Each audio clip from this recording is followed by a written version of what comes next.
বর্তমানে হচ্ছে আমরা যে সমস্যাটা রেগুলারই পাচ্ছি সেটা হচ্ছে যে আমাদের ওজনটা অনেক বেড়ে যাচ্ছে এবং এটা এত বেড়ে যাচ্ছে যে যেটা আসলে ভাবারও বাইরে আর কি। তা আমার সামনে যে রুগীটা আছে ওনার বয়স মাত্র 26 বছর। 26 বছর, কিন্তু ওনার ওজন দেখলে হয়তো বোঝা যায় না, কিন্তু ওনার ওজন কিন্তু 117 কেজি আছে। উনি আরেকজন রুগীকে দেখে আসছে এবং ওনার বিএমআই, যেটাকে আমরা হাইটের সাথে একটা ওজনের একটা করি, সেই বিএমআই থাকার কথা আমাদের হয়তো এশিয়ানদের জন্য, মানে আমাদের বাংলাদেশিদের জন্য 22 কেজি/মিটার স্কোয়ার অথবা ম্যাক্সিমাম 24। সেক্ষেত্রে ওনার বিএমআই আছে 48.10, মানে অনেক বেশি, পেটের চর্বিটা অনেক বেশি হয়ে গেছে। তো 26 বছর বয়সে ওনার 3টা সন্তান, ওনার ওজন হওয়া উচিত তো 50 থেকে ম্যাক্সিমাম 55 কেজি। এই ওজনে থাকলে উনি যেভাবে দৌড়ায় 3টা বাচ্চাকে মানুষ করতে পারতো, হাজবেন্ডের দিকটা বা সংসারের দিকটা, ওনার কাজের অন্যান্য দিকটা যেভাবে করতে পারতো, এই কাজগুলো কিন্তু করতে পারতেছে না। এই জন্য আমরা অনেকে কিন্তু হতাশ হয়ে যায়।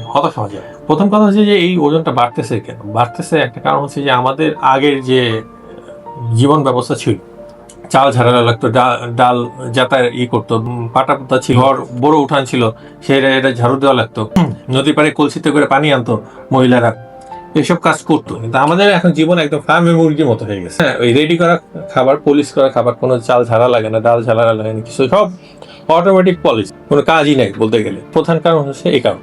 দ্বিতীয় একটা কারণ হচ্ছে পলিথিনের অত্যাধিক ব্যবহার। এই পলিথিনের অত্যাধিক ব্যবহার কারণে পলিথিনের মধ্যে কিছু কেমিক্যাল, এগুলো হরমোন হিসেবে কাজ করে, যেগুলো ওজন বাড়াই দেওয়ার জন্য দায়ী।